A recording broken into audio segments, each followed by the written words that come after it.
గురూజీ 72 గంటల్లోనే ఫోన్ లోని అద్భుతమైన జ్యోతిష్య పరిష్కారం చూపిస్తారు. నమ్మండి, నమ్మకపోండి, ఇది నిజం. శ్మశాన కాళి రుద్ర చౌడీదేవి ఆరాధకులు నంబర్ 1 వశీకరణ స్పెషలిస్ట్. గురూజీ మనిషి పుట్టుక నుండి చనిపోయే వరకు వచ్చే అన్ని క్లిష్టమైన సమస్యలకు పరిష్కారం ఇక్కడ లభిస్తుంది. విద్య, ఉద్యోగం, వ్యవహారం, స్త్రీ ప్రేమ, పెళ్లి, సంతానం, స్త్రీ పురుష వశీకరణం, భూవశం, భార్యాభర్తల కలహాలు, కోర్టు సమస్యలు, విడాకుల సమస్యలు, చేతబడి, అప్పుల బాధ, ఇంకా మీకు ఎలాంటి సమస్యలు ఉన్నా 72 గంటల్లోనే శాశ్వత గురుభ్యో నమః. శ్రీ మహాగణాధిపతయ నమః. శ్రీ మహాసరస్వత్యై నమః. హరి ఓం. శ్రీమాత్రే నమః. ప్రేక్షకులందరికీ రాబోయే రవి బుధుల సంచారం ఏదైతే ఉందో, ఈ రవి బుధులు కొందరికి మంచి ఫలితాలు, మరికొందరికి చెడు ఫలితాలు ఇచ్చే అవకాశం ఉంటుంది. అయితే ఈసారి అరుదుగా మనకు అంటే ఈ రవి బుధులు కొంతకాలం సింహరాశిలో స్వక్షేత్రగతుడైన రవితో ఉన్న ఫలితాలు అద్భుతంగా కొన్నుంటాయి. అట్లాగే ఉచ్చస్థితి మూల త్రికోణమైనటువంటి బుధుడికి కన్యారాశిలో సంచారం చేస్తున్నటువంటి ఫలితాలు ఒక రకంగా ఉంటాయి. మరి ఈ రెండు కూడా సింహరాశిలో సంచారం చేస్తున్న సమయంలో రవి బుధుల యొక్క ఫలితాన్ని ఏ విధంగా ఈ ద్వాదశ రాశులకు ఉంటాయి, అట్లాగే మరో 15 రోజుల పాటు మరొక రాశిలో రవి బుధులు కలిసి ఉంటున్నారు. ఇంతటి మహద్భాగ్యం ఏంటంటే ఇక్కడ మనకు రవి అనేటువంటి వారు ఆరోగ్యానికి సంబంధించినటువంటి గ్రహం, అలానే ఉద్యోగాలకి సంబంధించినటువంటి గ్రహం, గవర్నమెంట్ సంబంధిత వ్యవహారాలకి సంబంధించేటువంటి గ్రహం. అలాగే రవి అంటే మనకు అనేక రకాలైనటువంటి వ్యాపారాలకు కొంత, అలానే మనకు పరిశ్రమలకు సంబంధించిన వ్యాపారాలు, వీటన్నిటికీ చాలా బాగా పనిచేస్తారు రవి. తర్వాత ఆత్మకారకుడు, శరీరకారకుడు, స్వదేహాన్ని కూడా కారకుడు. అలానే మనకు ఇంకా బుధుడు వచ్చేసి బుద్ధి కారకుడు, లౌకికమైన సామ్యవాదాన్ని తెలియజేసేటువంటి వాడు. అలానే ప్రముఖమైనటువంటి ఇంజనీరింగ్ విభాగంలో కానీ, అయితే సిఏ కానీ, గణిత శాస్త్రజ్ఞాని, నృత్య గీతికలు కానీ, తర్వాత వ్యాసంగాలు కానీ, ఏదైనా ఒక డిప్లొమాటిక్ సర్వీసెస్ చేపట్టడం, ముద్రణాధికారం కానీ, మీడియా రంగం కానీ, ఇటువంటివన్నీ కూడా బుధుడు యొక్క అధిపతిగా ఉంటాడు. మరి రవి బుధులు ఇద్దరు కూడా ఒకే చోట కలిస్తే ప్రతి ఒక్క మనిషికి కొంతమందికి బుద్ధిమాంద్యము కలిగే అవకాశము, కొంతమందికి బుద్ధి బలాన్ని ప్రదర్శించు బుధాతిత్య యోగముగా చెప్పబడుతుంది.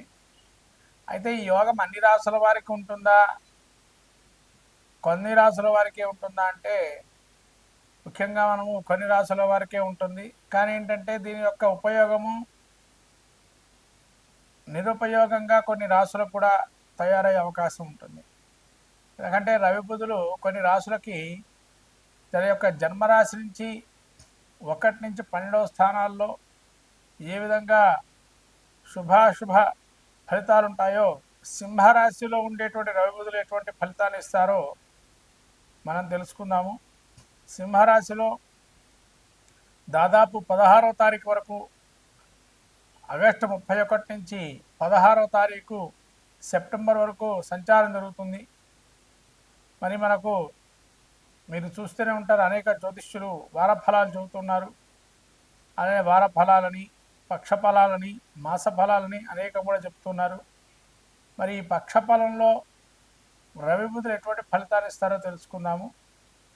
ముఖ్యంగా రవి బుధులు ద్వాదశ రాశుల్లో మొదటిగా మేషరాశికి ఎటువంటి ఫలితాలు ఇస్తారో తెలుసుకుందాము. శ్రీ గురుభ్యో నమః. శ్రీ మహాగణాధిపతయ నమః. సరస్వత్యై నమః. ఓం. శ్రీమాత్రే నమః. మకర రాశి వారికి రవి బుధులు ఏ విధంగా సింహరాశిలో ఉంటారు, వాళ్ళు ఎటువంటి ఫలితం ఉంటుందయ్యా అంటే, బుధుడు వీరికి అష్టమంలో, రవి కూడా అష్టమ స్థానంలో సంచారం చేస్తున్నాడు. ఈ అష్టమంలో కనుక సంచారం చేసేటువంటి క్రమం ఏదైతే ఉందో, దేహజాడ్యం, మనస్తాపం, వ్యాకులం,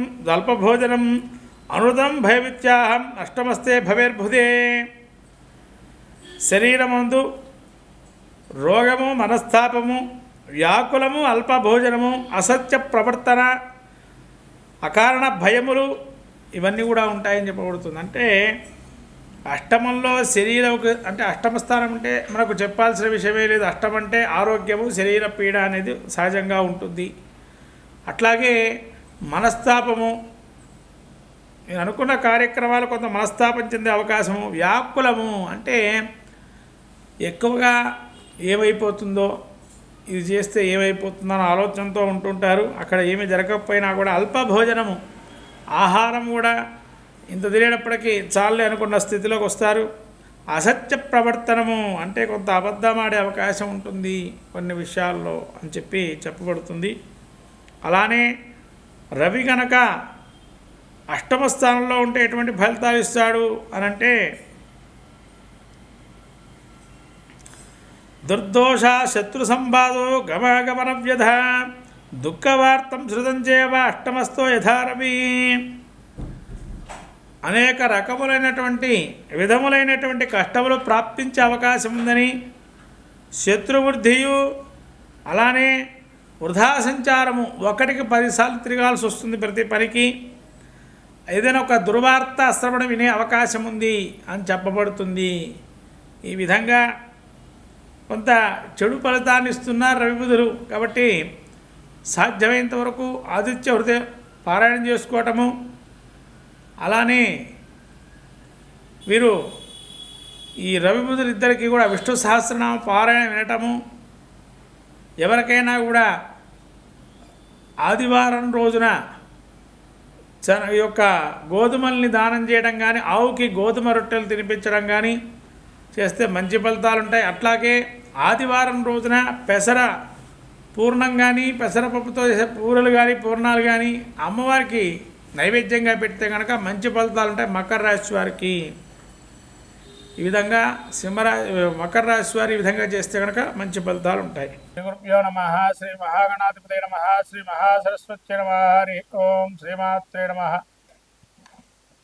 ప్రేక్షకులందరికీ రాబోయే రవి బుధుల సంచారం ఏదైతే ఉందో, ఈ రవి బుధులు కొందరికి మంచి ఫలితాలు, మరికొందరికి చెడు ఫలితాలు ఇచ్చే అవకాశం ఉంటుంది.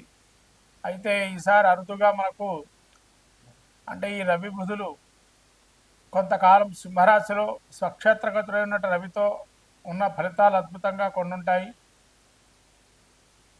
అట్లాగే ఉచ్చస్థితి మూలత్రికోణమైనటువంటి బుధుడికి కన్యారాశిలో సంచారం చేస్తున్నటువంటి ఫలితాలు ఒక రకంగా ఉంటాయి.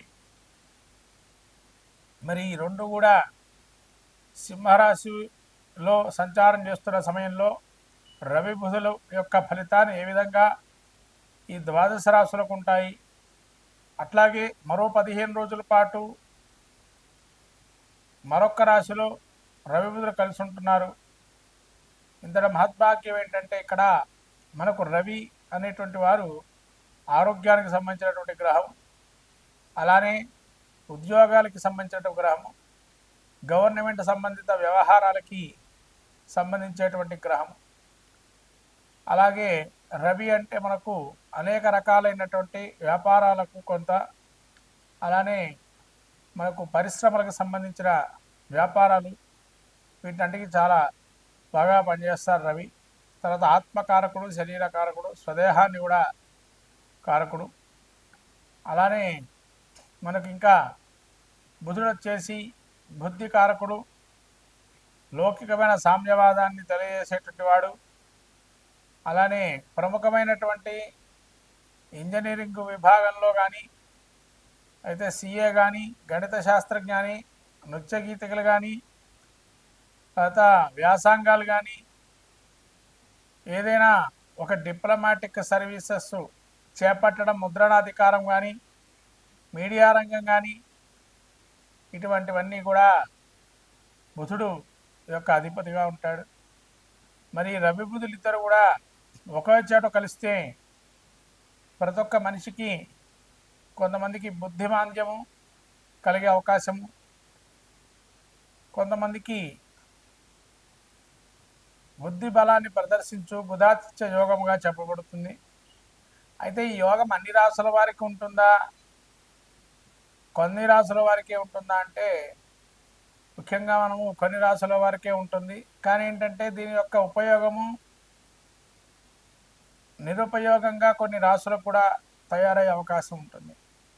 ఎందుకంటే రవి బుధులు కొన్ని రాసులకి తన యొక్క జన్మరాశి నుంచి 1 నుంచి 12వ స్థానాల్లో ఏ విధంగా శుభాశుభ ఫలితాలు ఉంటాయో, సింహరాశిలో ఉండేటువంటి రవి బుధులు ఎటువంటి ఫలితాలు ఇస్తారో మనం తెలుసుకుందాము. సింహరాశిలో దాదాపు 16వ తారీఖు వరకు, ఆగస్టు 31 నుంచి 16వ తారీఖు సెప్టెంబర్ వరకు సంచారం జరుగుతుంది. మరి మనకు మీరు చూస్తూనే ఉంటారు, అనేక జ్యోతిష్యులు వారఫలాలు చెబుతున్నారు.